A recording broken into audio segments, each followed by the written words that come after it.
Khammam Danavaigudem BC welfare గురుకులంలో దారుణం జరిగింది.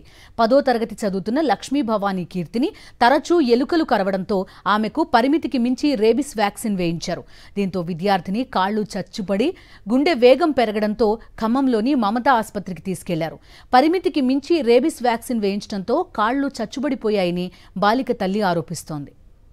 ఎలుకల దాడికి సంబంధించి పూర్తి అప్డేట్స్ మా ప్రతినిధి మహేందర్ అందిస్తారు.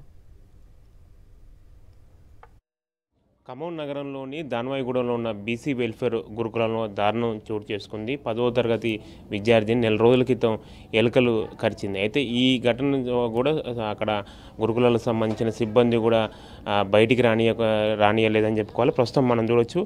నేను ఎన్నో క్లాస్ చదువుతున్నావు, ఎప్పుడు ఎలుకలు కరిచాయి, ఏ నెలలు కరిచాయి?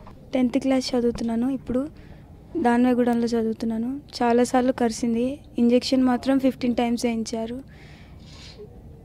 అందరికీ నార్మల్గా కరిసింది, మా ఫ్రెండ్స్కి. నాకే కొంచెం సివియర్గా కరిసి మొత్తం బ్లడ్ మరకలు అట్లా ఉండేసరికి మేడంకి చూపిస్తే కొంచెం కడుగురా, నేను హాస్పిటల్ తీసుకెళ్తాను, హాస్పిటల్ తీసుకెళ్ళి ఇంజెక్షన్ చేయించుకొని తీసుకొచ్చేవాళ్ళు. ఏ ఇంజెక్షన్ కూడా అసలు గుర్తులేదు.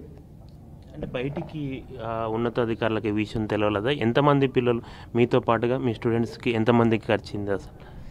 మా ఫ్రెండ్స్కి అయితే 4, 5 అసలు కరుస్తే వాళ్ళందరికి కలుస్తే కానీ వాళ్ళకి ఇంజెక్షన్ వేసి వదిలేస్తారు అక్కడే. నన్ను మాత్రం బ్లడ్ వచ్చింది కదా, బాగా బ్లడ్ వచ్చింది, ఏమైనా అవుతుందేమో అని తీసుకొని వెళ్ళి హాస్పిటల్లో సిరంజ్లో వేయించి తీసుకొచ్చేవాళ్ళు. మొత్తం ఎన్ని ఇంజెక్షన్స్ వేసారమ్మా మీకు? మొత్తం కరిచినప్పటి నుంచి ఎన్ని ఇంజెక్షన్స్ వేసారు? 15 కరెక్ట్గా 15 ఇంజెక్షన్స్ వేయించారు కరిసిన దగ్గర నుంచి. అయితే మార్చి నుంచి ఇప్పుడు నవంబర్ వరకు. నవంబర్లో ఇంకా వేయించలేదు, జెల్ పెట్టారు. వద్దు, అన్నిసార్లు వేయించకూడదు కదా వ్యాక్సిన్ అని మమ్మీ వాళ్ళు చెప్తే, మమ్మీకి తెలిసిన వాళ్ళు ఉంటే ఐడియా ఇస్తే కొంచెం జెల్ పెట్టి ఉంచారు. అట్లా మానిపోయింది కాలు. రూమ్స్ బాగాలేవా గురుకుల? అంటే మీరు ఉంటున్న రూమ్స్లలో అంటే ఒక్కసారే కరిచాయా ఎలుకలు? చాలాసార్లు అట్లా ఎలుకలు చూసారు మీరు కరుస్తూ? ఎలుకలు మొత్తం రూమ్స్లోనే తిరుగుతాయి. రూమ్స్లో, స్టాఫ్ రూమ్స్లో, మొత్తం ఫుడ్ డైనింగ్ హాల్లో అట్లా తిరుగుతూనే ఉంటాయి ఎలుకలు. చాలాసార్లే కరిసింది. అందరికీ కరిస్తే కానీ నాకు సివియర్గా కరవడం వల్ల ఇలా కాళ్ళు ఇట్లా అయిపోయినాయి అని చెప్పారా మీరు? అట్లా కరిచినప్పుడు, ఎలుకలు కరిచినప్పుడు చాలాసార్లు కంప్లైంట్స్ సంబంధించి ఇచ్చారా? అక్కడ రెస్పాన్స్ ఎట్లా ఉండేది? నర్స్ మేడంకి చెప్పాము, ఎవరికి కరవంది, నీకే ఎందుకు కరుస్తుంది, ఇంతమందికి కరవలేదు, ఇంతమందికి నార్మల్గా కరిసింది, నీకే అంత ఎందుకు సివియర్గా కరిసింది, ఉంటే లేకపోతే టీసీ తీసుకొని వెళ్ళిపో అనేవారు. పేరెంట్స్ చెప్పారా?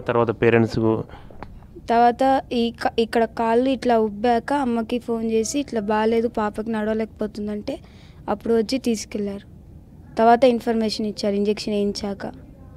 అప్పటి వరకు అమ్మకు కూడా తెలియదు ఇన్ఫర్మేషన్. అంటే అక్కడ ఇబ్బందులకు సంబంధించి కలెక్టర్ కానీ మీతో వారి దృష్టికి వెళ్ళలేదా? ఇంత సివియర్గా కరిసేదిగా మీకు అక్కడ చెప్పలేదా? మీ దగ్గర ఉన్న హాస్టల్ సంబంధించిన మేడం వాళ్ళు ఎవరికి చెప్పలేదు, బయటికి రానివ్వలేదు. ఎలకలు కరిసిందిగా నార్మలే అనుకొని అట్లా వదిలేశారు. కానీ ఇంజెక్షన్లు వేయించి తీసుకోవడం వల్ల ఏం కాదులని అట్లా వదిలేశారు. ఎవరికి చెప్పలేదు ఇప్పటివరకు. స్టాఫ్ కానీ అక్కడ ప్రిన్సిపల్ కానీ తీసుకోలేదు. ఇప్పటివరకు అయితే ఎవరు తీసుకోలేదు. మమ్మీ మొత్తం చేస్తున్నారు, మమ్మీస్ అన్న డాక్టర్స్. ఆ గురుకులాలకు సంబంధించిన మొత్తం స్టాఫ్ కానీ అక్కడ ఉన్న ప్రిన్సిపాల్ వాళ్ళు మొత్తం చేతులు ఎత్తేసి వాళ్ళ తల్లిదండ్రులకు అప్పచెప్పారు. ప్రస్తుతం ఆ పాపని వాళ్ళ పేరెంట్స్ సంబంధించి తీసుకొని వచ్చి ఇక్కడ ట్రీట్మెంట్ సంబంధించి చేస్తున్న పరిస్థితి కనిపిస్తుంది. అంటే ఇష్యూని మాత్రం బయటికి రాకుండా అక్కడ గురుకులాలకు సంబంధించిన స్టాఫ్ తీయడంపై కూడా తీవ్ర విమర్శలు వ్యక్తమవుతుంది. దీనిపై ఉన్నత స్థాయి అధికారులు ఎటువంటి క్లారిటీ ఇస్తారన్న మాత్రం చూడాలి. కెమెరా పర్సన్ సతీష్తో మహేందర్, సాక్షి టీవీ, ఖమ్మం.